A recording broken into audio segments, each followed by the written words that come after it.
Oke, kali ini mohon maaf, tadi sesuai janji Ibu akan menjelaskan materi ke-12 kita melalui laman YouTube. Ini merupakan materi lanjutan untuk tema pengolahan limbah cair secara biologis. Minggu lalu kita sampai di sini ya anak-anak, sampai di bagian-bagian atau kandungan-kandungan yang semestinya ada di limbah. Ups, kembali ke awal sebentar. Yang ini. Nah, ketetapan kandungan bahan dalam air limbah. Jadi sebelum air limbah itu benar-benar dibuang ke lingkungan, seharusnya mengikuti ketetapan kandungan bahan dalam air limbah yang tertera di lampiran Keputusan Menteri Lingkungan Hidup nomor Kep S1 Min LH 10 tahun 95. Cukup lama ya, tapi setidaknya ini menjadi acuan yang bahkan mungkin sampai dengan saat ini tetap dipakai ya, atau mungkin ada beberapa perubahan sesuai dengan apa yang ada di lingkungan. Oke. Adapun untuk karakteristik limbah, sifat fisik yang kita temui yaitu ada dari padatannya, kekeruhan, bau, temperatur, daya tahan listrik hingga warna. Yang paling mudah kita temui di sini adalah warna, kekeruhan sampai dengan bau, ya, untuk beberapa limbah cair.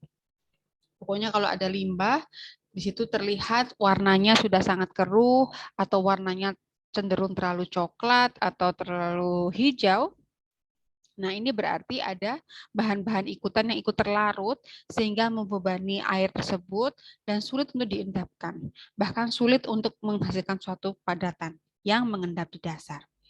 Adapun untuk karakteristik fisik ya, contohnya adalah padatan total. Di sini kegunaannya adalah untuk menilai potensi penggunaan kembali air limbah dan menentukan tipe unit pengolahan yang cocok. Jadi dengan kita melihat secara fisik adanya padatan total, kita bisa mengetahui apakah kiranya ke depannya air limbah tersebut masih bisa dipakai atau tidak, atau dia tergolong ke grade mana untuk air limbah sehingga perlu ada penetapan untuk teknologi apa yang bisa diterapkan dalam unit pengolahannya. Kemudian ada padatan terendapkan. Di sini padatan terendapkan ini menentukan apakah padatan dapat mengendap secara gravitasi pada waktu tertentu. Dan biasanya untuk padatan terendapkan ini memang ada pengujian kira-kira sampai berapa lama bagian-bagian yang terlarut dalam air tersebut mengendap. Ya. Kemudian distribusi ukuran partikel, di sini menilai kinerja unit proses pengolahan. Jadi ketika padatan total telah diketahui dalam suatu perairan limbah, kemudian ditetapkan suatu unit pengolahan, dan ternyata di situ masih ada beberapa partikel yang masih terdistribusi atau masih bahasanya itu masih terlarut dalam air, maka ini menunjukkan performa dari pengolahan atau dari teknologi yang kita terapkan untuk mengolah air limbah tersebut. Kemudian turbiditas. Di sini menilai kualitas dari air limbah yang telah diolah. Sama ya, hampir sama dengan distribusi ukuran partikel. Kemudian ada warna yang menentukan kondisi dari air limbah, ya. Apakah air limbah itu masih layak untuk dipakai ulang atau memang sudah tidak bisa dipakai lagi. Ada istilah transmitansi. Di sini menilai kecocokan efluen untuk disinfektan UV, ya. Kemudian ada bau, menentukan apakah ada gangguan bau. Jelas di sini kalau untuk air apabila mau digunakan kembali kita juga harus bisa mengecek secara langsung secara fisik. Kalau baunya memang tidak sedap, sepertinya lebih baik kita ikhlaskan untuk dibuang. Kemudian temperatur, penting sebagai parameter perancangan unit proses biologis. Ya, karena tidak semua makhluk hidup bisa toleran dengan suhu yang relatif tinggi maupun relatif rendah. Densitas ya atau kepadatan distribusi partikel serta konduktivitas yang menilai kecocokan efluen untuk penggunaan pertanian. Jadi kalau misalkan air limbah tersebut masih mengandung daya listrik gitu ya, lebih baik tidak langsung dibuang ke pertanian ya, karena itu akan berimbas pada adanya bahan-bahan kimia yang memang secara alami ada di tanah untuk bahasanya untuk humus ya, bagian dari humus, namun karena adanya konduktivitas dari air limbah tersebut justru malah bereaksi dengan bahan-bahan kimia alami yang terdapat dalam tanah sehingga tidak bisa langsung dimanfaatkan oleh pertanian. Kalau secara kimia, di sini ada beberapa karakteristik, yaitu ada bahan organik, karbohidrat, minyak dan lemak, pestisida, fenol, anorganik, alkali, di mana di sini biasanya untuk seluruh karakteristik kimia itu sampai dengan klorida, logam berat, nitrogen, perubahan pH, fosfor, sulfur, dan bahan beracun, sumber limbahnya itu umumnya dari buangan industri, seperti Anda lihat di sini. Ya, ada juga dari perdagangan dan keberlangsungan domestik atau rumah tangga, ya. Bahkan juga pestisida ini sebenarnya adalah yang pertama atau paling banyak menjadi hasil samping untuk buangan hasil pertanian. Jadi terkadang kalau kalian misalkan melewati suatu lahan pertanian dan baunya menyengat sekali kalau pagi, ya, atau mendekati sore hari, nah itu pertanda bahwa ada aktivitas penyemprotan, ya. Dan di sini juga si malakama, anak-anak. Mengapa? Karena ketika kita berhenti menggunakan pestisida, justru hama menyerang hasil bahkan budidaya pertanian para petani. Dan ini menjadi hal yang sebenarnya menjadi tantangan untuk beberapa peneliti khususnya di pertanian, bagaimana caranya agar varietas yang dibudidayakan kuat terhadap hama penyakit tanpa harus merusak baik itu genetika dari tanaman yang dibudidayakan dan ramah terhadap lingkungan, sekaligus tidak membahayakan masyarakat yang mengkonsumsinya. Ya, di sini seperti yang disampaikan tadi, intinya adalah di saat pengolahan itu berlangsung untuk limbah cair, ya, utamanya dengan cara biologis, hal yang paling difokuskan di sini adalah dari beberapa bahan ini, itu ada biochemical oxygen demand, ya, bagaimana oksigen yang di dalam cairan tersebut mampu menjadi bahan untuk bisa ya memecah bahan-bahan kimia yang larut dalam air. Kemudian ada chemical oxygen demand, ada pH, ya. Bedanya biochemical dan chemical sekarang. Kalau biochemical adalah oksigen yang dibutuhkan oleh bahan-bahan biologis untuk bisa memecah bahan-bahan yang ada pada air, ya. Kalau chemical itu adalah bahan oksigen yang memang dibutuhkan untuk reaksi oksidasi reduksi, gitu ya. Itu bedanya. Kalau biochemical ada makhluknya, kalau chemical tidak ada makhluknya. Kemudian ada alkalinitas, ada besi dan mangan, klorida, fosfat, nitrogen, sulfur, logam berat, fenol, lemak dan minyak, hingga zat warna dan surfaktan. Atau surfaktan itu kita bisa sebut sebagai bahan penyabun. Ini benar-benar memang harus difokuskan, bahkan ada beberapa parameter khusus untuk semua yang ada di layar ini, ya. Memang diharapkan harus sesuai dengan ketetapan yang ada, ya. Bahkan kalau sampai air limbah masih berbusa pun harus melewati beberapa pengolahan lebih lanjut apabila air tersebut akan digunakan kembali. Ya, kalau untuk karakteristik anorganik sekarang, contohnya adalah nitrogen total. Ya, di sini mengukur konsentrasi nutrisi dan derajat dekomposisi dari dalam air limbah. Kemudian juga ada fosfor total sama dengan nitrogen total. Kalau untuk pH, di sini adalah mengukur tingkat keasaman atau kebasaan di dalam air limbah.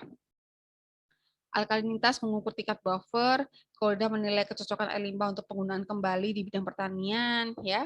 Karena kalau ada Cl bisa jadi beberapa nitrogen total atau fosfor total bahkan akan terikat dengan Cl sehingga tidak bisa langsung dimanfaatkan oleh tanaman. Kemudian ada sulfat, mengukur potensi bau, ya. Karena sulfat ini juga penyumbang adanya bau pada lahan atau dalam air limbah gitu ya. Logam ini juga bahaya, jangan sampai ketika limbah cair itu diolah masih mengandung logam, gitu ya. Logam ini justru sangat berbahaya bagi lingkungan termasuk bagi manusia juga. Kemudian ada unsur senyawa anorganik spesifik. Di sini kegunaannya adalah untuk melihat keberadaan unsur tertentu di dalam air limbah. Berbagai gas yang mungkin bisa masuk atau terlarut dalam air limbah. Di sini kegunaannya kita mengetahui itu adalah melihat keberadaan gas tertentu di dalam air limbah. Untuk BOD, mengapa kita perlu mengukur BOD? Untuk mengukur kebutuhan oksigen untuk mengolah air limbah secara biologis. Nah, ini tadi ya. Jadi intinya kalau kita mau mengolah bahan air limbah, ya apalagi secara biologis, maka kita paling gampang adalah kita mengukur BOD-nya. Nah, kita mengukur BOD-nya, biochemical oxygen demand. Jadi kalau sudah oksigen yang dibutuhkan itu sekian, berarti pertanda bahwa biologi ada semacam aktivitas yang di mana di situ ada mikroba yang menggunakan oksigen untuk memecah bahan-bahan tertentu yang tergolong limbah. Kemudian ada nitrogen oksigen demand, ya, untuk mengukur kebutuhan oksigen untuk mengolah komponen nitrogen, khusus nitrogen di dalam air limbah menjadi nitrat, ya. Nitrat ini nantinya ketika dia dibuang ke lingkungan justru dia akan mudah untuk digunakan oleh tanaman atau bahasa disebut juga dengan bahan semacam pupuk gitu ya. Kemudian senyawa spesifik lain yang bersifat anorganik ini menentukan keberadaan senyawa organik tertentu dan menilai apakah perancangan tertentu perlu dilakukan untuk menghilangkan senyawa tersebut. Jadi dengan adanya kita ada parameter utama semacam BOD, NOD, atau senyawa spesifik, dan ketika setelah entah itu sebelum pengolahan sampai setelah pengolahan, kita tetap harus mengecek dari parameter khususnya BOD tadi ya, kalau secara biologis jadi tahu gitu loh nak. Jadi sebelum pengolahan BOD-nya berapa, setelah pengolahan BOD-nya berapa. Berarti di antara pengolahan itu ada biologisnya yang kerja enggak. Kalau masih belum ada berarti kita memerlukan tambahan upaya untuk pengelolaan unit air limbah itu sendiri. Nah, di sini di dalam air limbah terdapat berbagai jenis mikroorganisme seperti virus, bakteri, jamur, protozoa, nematoda, dan lain-lain. Nematoda ini adalah bagian dari cacing ya. Tujuan dari pengujian mikrobial adalah untuk mendeteksi bakteri-bakteri patogen yang dapat mengganggu kesehatan manusia. Namun, bakteri pembuat penyakit ini tidak mudah diidentifikasi ya, Nak ya. Emang sangat sulit. Untuk itu, untuk kita mengetahui apakah air limbah tersebut terdapat mikroba patogen, maka yang perlu kita lakukan adalah biasanya gunakan media yang spesifik. Artinya media yang khusus untuk mengetahui apakah ada mikroba patogen, misalkan Salmonella atau Shigella atau beberapa bakteri yang memang diidentifikasi atau memang menjadi suspek dia bisa mengakibat beberapa macam penyakit gitu ya. Nah, itu memang membutuhkan media spesifik. Nah, memang di sini dengan kita ingin mengetahui apakah ada bahan atau ada mikroba-mikroba berbahaya ini memang pastinya untuk pengujiannya membutuhkan dana yang tidak sedikit. Karena mau tidak mau medianya juga harus spesifik untuk berbagai jenis mikroba patogen. Nah, sementara mikroba patogen itu jumlahnya luar biasa banyak varian atau jenisnya. Jadi memang kita harus siap-siap media yang dipersiapkan. Tapi setidaknya di SNI sudah ada ketentuan untuk air yang layak untuk diminum atau dikonsumsi dalam kehidupan sehari-hari memang tidak boleh mengandung beberapa bakteri atau bahkan tidak boleh ada bakteri sekalipun. Ya harus nol. Ya, harus nol. Tes yang digunakan untuk menentukan kontaminasi umumnya menggunakan mikroorganisme coliform. Jadi pada dasarnya paling mudah ya adalah untuk mengetahui keberadaan coliform atau bakteri E. coli atau Escherichia coli, di mana E. coli itu merupakan bakteri yang biasa hidup di kotoran. Ya, kalau sampai ada itu berarti airnya tidak bersih, itu aja. Ya, coliform juga tergolong bakteri patogen dan ada mikroorganisme spesifik. Ya, di sini memang fungsinya adalah untuk mengetahui sebelumnya dipakai untuk apa gitu ya. Jadi bisa ngetrace gitu. Semua air buangan yang biodegradable dapat diolah. Ya, artinya semua air buangan yang memang bisa diolah kembali ya. Memang dari awalnya memang setidaknya dia tidak benar-benar hitam, lengket, keruh, setidaknya dia dapat diolah. Secara biologi, sebagai pengolahan sekunder, pengolahan secara biologi dipandang sebagai pengolahan yang paling murah dan efisien, ya, karena untuk mikroba yang dimanfaatkan juga mudah didapatkan secara alami, gitu ya, tanpa ada penambahan. Secara alami dia bisa ada di suatu lingkungan untuk pengolahan air limbah. Bahkan kita bisa memanfaatkan biologis yang ada di situ dalam kurun waktu tertentu ya pasti memang membutuhkan waktu untuk memecah atau mengurai bahan-bahan yang ikut atau terlarut dalam air limbah. Pada dasarnya pengolahan secara biologi dapat dibedakan atas dua jenis, yaitu menggunakan reaktor pertumbuhan tersuspensi atau suspended growth dan reaktor pertumbuhan lekat atau attached growth. Untuk suspended growth, mikroorganisme tumbuh dan berkembang dalam keadaan tersuspensi. Artinya mikroorganisme tersebut memang berkembangnya ikut seolah-olah seperti bahan-bahan yang terlarut dalam air limbah. Proses lumpur aktif yang banyak dikenal berlangsung di dalam alam jenis ini. Jadi sebenarnya memanfaatkan lumpur aktif, artinya lumpur yang mengandung mikroba. Mikroba pengurai khusus yang ada di air limbah itu sendiri. Kolam oksidasi dan lagun, baik yang diaerasi maupun yang tidak, juga termasuk dalam jenis reaktor pertumbuhan tersuspensi. Ya, jadi untuk suspensi growth ini menggunakan dua teknologi, yaitu menggunakan kolam oksidasi atau menggunakan lagun. Ya, jadi untuk proses pengolahan biologi ini ada dua, ya. Kalau berdasarkan kebutuhan oksigen, ada aerobic treatment dan ada anaerobic treatment, ya. Kedua metode ini mempunyai proses yang berbeda, tergantung dari kebutuhan oksigen.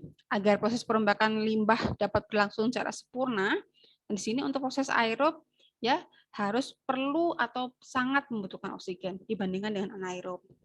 Contoh di sini apabila ada BOD air buangan tidak melebihi 400 mg per liter, berarti proses aerob masih dapat dianggap lebih ekonomis dari anaerob. Nah, kalau pada BOD lebih tinggi dari 4.000 mg per liter, maka proses anaerob menjadi lebih ekonomis. Jadi di sini ada dasar ya untuk kalian ingat baik-baik, tergantung sebelum kita melakukan pengolahan dengan menggunakan alat apa, menggunakan sistem biologis yang seperti apa, mau aerob atau anaerob, kita bisa cek dari ketetapan BOD atau kita bisa cek dari hasil pengukuran BOD air limbah itu sendiri. Jika tidak lebih dari misalkan kurang dari 400, maka aerob cukup. Tapi kalau lebih dari 4.000 untuk BOD-nya, saking banyaknya kebutuhan, maka lebih baik kita gunakan mikroba yang tidak membutuhkan oksigen. Untuk pengolahan aerob, pengolahan limbah cair secara aerob dilakukan dengan berbagai cara, diantaranya adalah menggunakan lumpur aktif dan tricking filter. Tricking filter merupakan salah satu cara pengolahan limbah cair dengan memanfaatkan media padat sebagai tempat mikroorganisme menempel dan limbah cair dialirkan dari atas.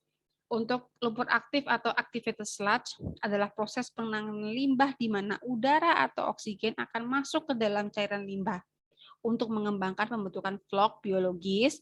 Vlog itu adalah kayak sekumpulan busa-busa yang sebenarnya di dalamnya adalah ada makhluk hidup, sehingga mengurangi kandungan organik dalam limbah. Ini perbedaan skemanya untuk tricking filter maupun activated sludge. Kalau untuk tricking filter, ya di sini bahasanya ada asupan oksigen dari air flame ini, ya, dan ada terjadi rotating. Jadi di sini membutuhkan ada mikroba yang membutuhkan oksigen. Jadi agar oksigennya merata terlarut dalam air limbah, maka diperlukan rotasi. Berbeda di sini dengan activated sludge, ya. Ada di sini air limbah dimasukkan ke dalam suatu kolam, ya, yang diaerasi, ya. Kemudian di sini ada clarifier setters yang memang fungsinya ada didiamkan untuk ada pemecahan, dan sehingga terjadi ada perbedaan fase seperti yang Anda lihat. Fase di sini, fase endapan di sini. Endapan ini kemudian akan di-recycle sludge lagi, digunakan lagi untuk menjadi lumpur aktif selanjutnya, dan untuk airnya langsung bisa ditreatment, dilanjutkan untuk treated water, ya. Nah, sekarang ada istilah lagi, selain ada kolam oksidasi juga ada lagun yang tadi disampaikan, ya. Lagun di sini ada pengolahan air limbah secara biologis, aerob, dengan model aerated lagoon atau basins istilahnya, membutuhkan luas lahan yang cukup besar. Jadi lagun itu seperti, bayangkan itu seperti kolam macam danau gitu ya.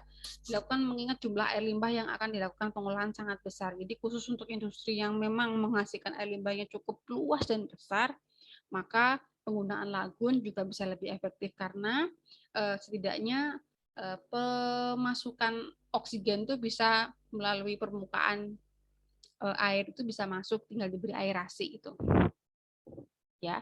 Untuk pengolahan anaerob sekarang, pengolahan limbah anaerob adalah sebuah metode biologikal untuk mengolah limbah organik, ya. Produk akhir dari degradasi anaerob adalah gas, paling banyak metana, karbon dioksida, dan sebagian kecil hidrogen sulfid dan hidrogen. Proses yang terlibat adalah fermentasi asam dan fermentasi metana. Untuk pemilihan teknologi di sini, teknologi yang dipilih haruslah teknologi yang tepat guna. Jadi mau aerob maupun anaerob setidaknya harus tepat guna sesuai dengan karakteristik limbah yang akan diolah. Setelah pertimbangan-pertimbangan detail, perlu juga dilakukan studi kelayakan atau bahkan percobaan skala laboratorium. Jadi sebelum benar-benar misalkan diterapkan pada lagun gitu ya, perlu adanya pengecekan ulang secara berkala dan terus-menerus apakah karakteristik fisik atau karakteristik kimia pada air limbah tersebut, katakanlah BOD tadi, dia memang memiliki nilai yang pas untuk aerob atau pas untuk anaerob. Sebenarnya perlu dilakukan itu sebelum dilakukan pengolahan selanjutnya, ya. Jadi di sini memastikan bahwa teknologi yang dipilih terdiri dari proses-proses yang sesuai dengan karakteristik limbah yang akan diolah. Kemudian mengembangkan dan mengumpulkan data yang diperlukan. Nah, ini data-data seperti BOD-nya berapa untuk saat ini jam sekian gitu ya, untuk menentukan efisiensi pengolahan yang diharapkan. Serta menyediakan informasi teknik dan ekonomi yang diperlukan untuk penerapan skala sebenarnya. Harapannya dengan kalian lebih aware, lebih tahu bagaimana pengolahan air limbah itu sendiri, setidaknya juga ada parameter apa yang utama untuk istilahnya mengecek air limbah ini layak, menggunakan metode apa ya untuk diolah. Nah, ini harapannya bisa mengembalikan atau merecover untuk kualitas air sebelum dia benar-benar dilepaskan ke lingkungan. Ya, harapannya kita masih bisa bertemu dengan air sungai yang seperti dulu waktu zaman, mungkin kalau zaman dulu waktu kalian masih kecil kalian masih bisa melihat air sungai yang bening jernih gitu ya, tidak seperti sekarang. Kita harap kita bisa setidaknya memberi warisan berupa lingkungan yang masih layak digunakan untuk anak cucu kita nanti. Demikian yang bisa Ibu sampaikan kepada kalian semua. Semoga bermanfaat ya. Oke. Ibu akhiri untuk kelas ini. Terima kasih. Selamat belajar anak-anak.